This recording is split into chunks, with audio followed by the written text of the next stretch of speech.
If you're here, you are probably into cards. Maybe you've been reading for a while and you absolutely love it, whether that's tarot, Lenormand, or Oracle. You've been practicing, pulling spreads for yourself, and maybe ventured into reading for others. You may be feeling a little bit nervous, though, about branching out and taking the next step, but you would like to gain more confidence in your reading abilities for others and maybe even make an income from the readings that you do. I mean, imagine having a card reading side hustle that feels rewarding to you and you're profoundly helping the clients that come to you. You're not only naturally growing your card reading, intuitive, and psychic abilities, but you're also helping others while being well compensated for your time and your energy. But I get it. This can seem a little bit far away. If you've thought about starting a side hustle like this before, you've probably spent a little bit of time down a Google rabbit hole, Googling, how do I start a tarot card or Lenormand card reading business online? And you know how confusing it seems to start. I mean, what even is the first step? There's so much noise that it's hard to know what to focus on. Do I start a TikTok? Do I start a YouTube channel, a podcast? Do I have to learn Instagram ads? It's just so overwhelming, to say the least. So let's stop and breathe. Here, I'm going to share your first 3 steps to get started with your card reading business. 1, 2, 3, literally 3 steps is what I'm sharing here. These are the essentials to focus on. Now, I know that some of these that I'm going to share seem like they're pretty basic, but one thing that I've noticed is after mentoring various new tarot readers, Lenormand readers, and also with my own experience and what I've done, our brains can skip ahead 20 steps down the road when we don't even have the first 3 steps in place. So this is really about getting those first 3 steps in place. So you are taking that incrementally 1 step at a time, and it seems super manageable. You may already know me, but my name is Emily Rose. I'm a Lenormand teacher and card reader. I have been reading cards for a very long time, since I was about 12 years old. I do now have a full-time reading business. I also teach, as I mentioned, but it didn't start that way. It started as a side hustle that gradually grew over the course of 5 years. And during that time, I grew my clientele while holding down a muggle job, as I call it, which is a 9-to-5 job. So I have done this, what I am teaching you. I stumbled through this when I first started, and I learned, wow, these are the essential things to focus on. So I'm telling you guys what I wish I would have known starting day 1. So that's what this video is all about. What helps me is to know who you guys are. So if you're watching this, I would love to know what modality you use. Do you read tarot, Lenormand, Oracle? Maybe you're an astrologer or something else. I would love to know down below. And I would also love to know kind of where you're at in your reading practice. Are you reading for other people? Are you reading for yourself with the hopes to do that? Maybe you're already killing it with the side hustle or full-time business. I'd love to know down below in the comments. As always, the advice here is not meant to be legal advice, so please use these as ideas and use your own logic, intuition, and discretion when implementing them. And make sure you stick around for all 3 points. I really wish someone would have told me these steps when I first started, so make sure to watch till the end. Okay, let's get into it. Step 1 is to make your practice readings count. I'm going to tell you what I mean here. It may seem pretty obvious that if we want to read professionally, we need to have a really strong grasp of the cards we are using and a strong understanding of our own intuitive psychic abilities. Although courses are great and important to learning the foundations of your craft, at some point it is time to get your hands dirty and start reading for others. These can be friends, family, anyone who wants to practice with you. Now, I get it. This can be a bit scary at first, but you can be transparent with people. You can say something like, "Hey, I'm learning how to read tarot. Would you like to help me practice?" This way, you're being pretty honest about where you're at in the process, and the person can give full consent to the experience. After you have a basic foundation of your craft, I do recommend reading for other people as soon as possible. I teach a Lenormand course called Lenormand Foundations, and I can always tell which students are reading for others because they improve much more quickly. And they also can add in this nuance to their interpretations that I can tell was gained from experience. So here's an important point. Once we are reading for others, we may start noticing that some readings feel great and they really light us up and make us feel fulfilled and like we are so glad we've chosen to be readers. And this can be for a number of reasons. Maybe we are genuinely helping that person, or maybe we truly love the questions that they're bringing to the reading. And there's also a flip side. Some readings may feel not so great, and we may feel drained after the reading. And there's a lot of reasons for that. At first glance, it may be tough to pin down why some readings are so great and why some aren't. So that's why it is crucial to reflect on the readings you do. This is what I'm talking about when I say making your practice readings count. It's about the reflection. Why did this reading feel amazing? Or why did this other reading feel draining? Over time, you're going to begin to notice some commonalities that will grow and improve your reading practice over time.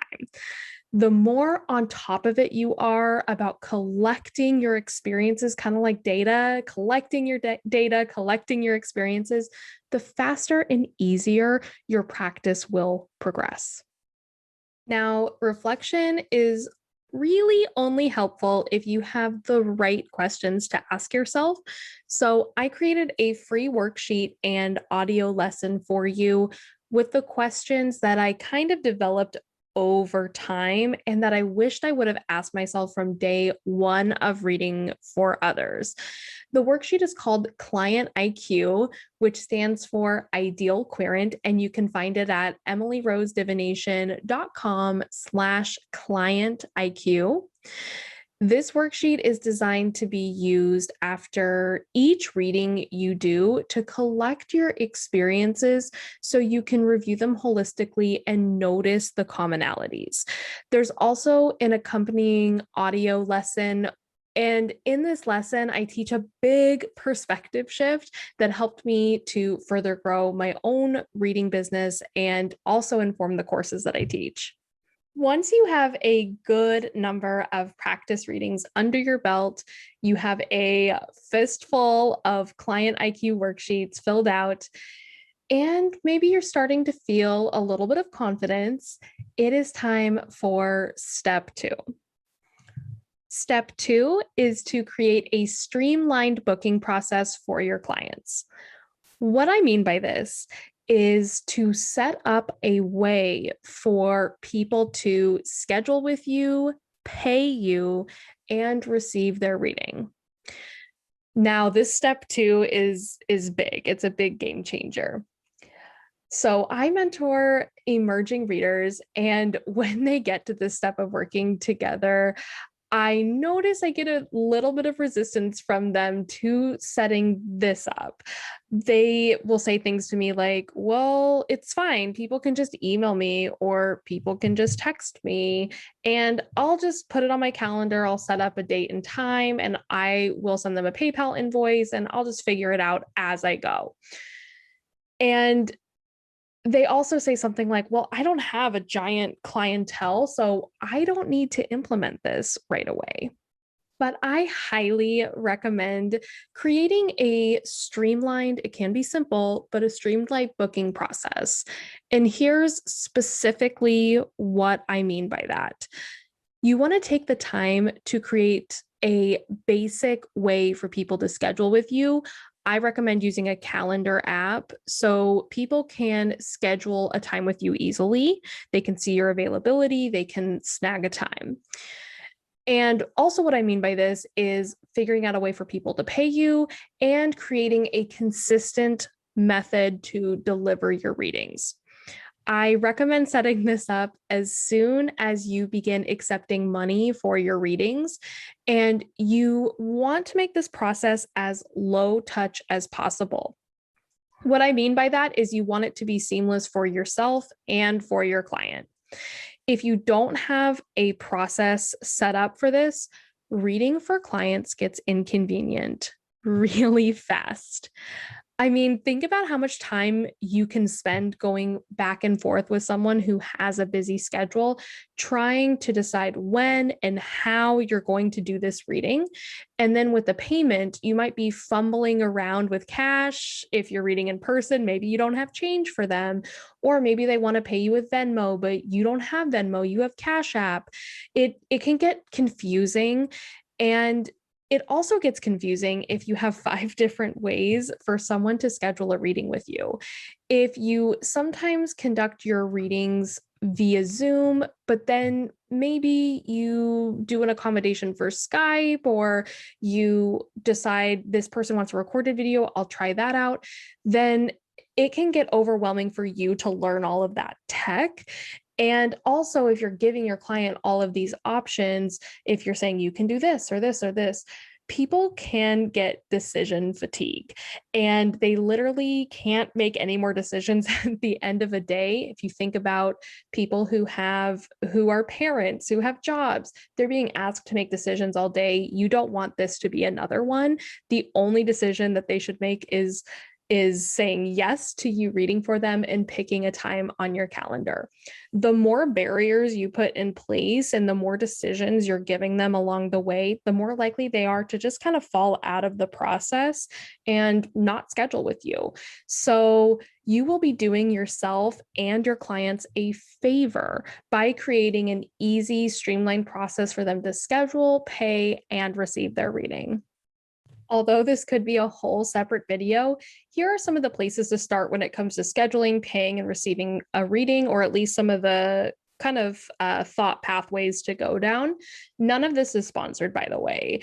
If you do want a whole other video on tech that I use as a professional reader that I like and that I have received readings through and liked, feel free to comment down below with that and let me know that you're interested in that.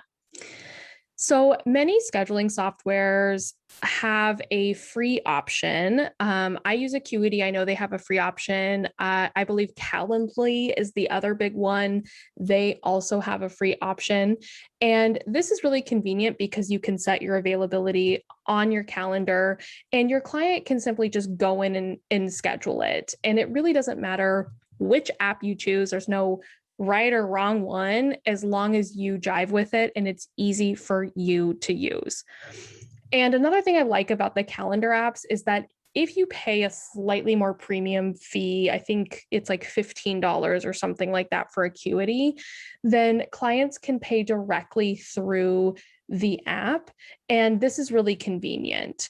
Of course, there are many other options as well. These are just a couple just to kind of get you started.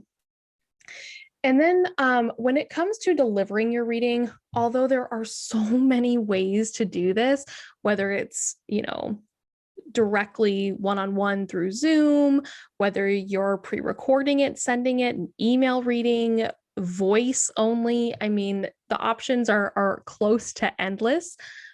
I recommend selecting one or two methods of delivery to start. This doesn't mean that you can't change it. And I think over the years, I've offered 5 or 6 different kinds, just trying it out before settling on the methods that I really like, which happen to be Zoom and phone. That's what I like. So let yourself get good at how you deliver readings. And there is no right or wrong. As I said, as long as you jive with it and you feel like you enjoy delivering readings with that method. So, moral of all of this is spend the time it takes to set up a streamlined process for your clients to book. It will be the best time that you've spent for your reading business. And that's my piece of advice there. So, that's step 2. And once you have this set up, it is time for step 3. And step 3, this is the one that a lot of people will cringe at, but stick with me through it. Step 3 is to tell people about your reading offering again and again and again. This is often where the overwhelm sets in because this is a lot of times the point in which the internet kind of steps in. I call it the wild, wild west of social media and internet. It just comes into play. I see 2 main scenarios that happen with readers at this point. They either pour their heart and soul into their social media and they get caught in this loop of giving and giving and giving this beautiful content away for free without seeing the results that you want. Or on the other hand, I see people get completely overwhelmed and they think that they are bothering people by sharing their offer, and then they kind of start to shrink away. And I totally get it. The overwhelm is real. I mean, there are probably literally millions of videos out there talking about which social media platform is best, how to work the algorithm to your advantage, blah, blah, blah. And we can get stuck in this researching loop forever and never take action. I was here before I pulled myself out of it. So no shade if you're here. But here's the thing. I have grown a really great reading business with a small social media following. And how is that possible? Most of the clients that I read for, I retain. They come back year after year, again and again and again.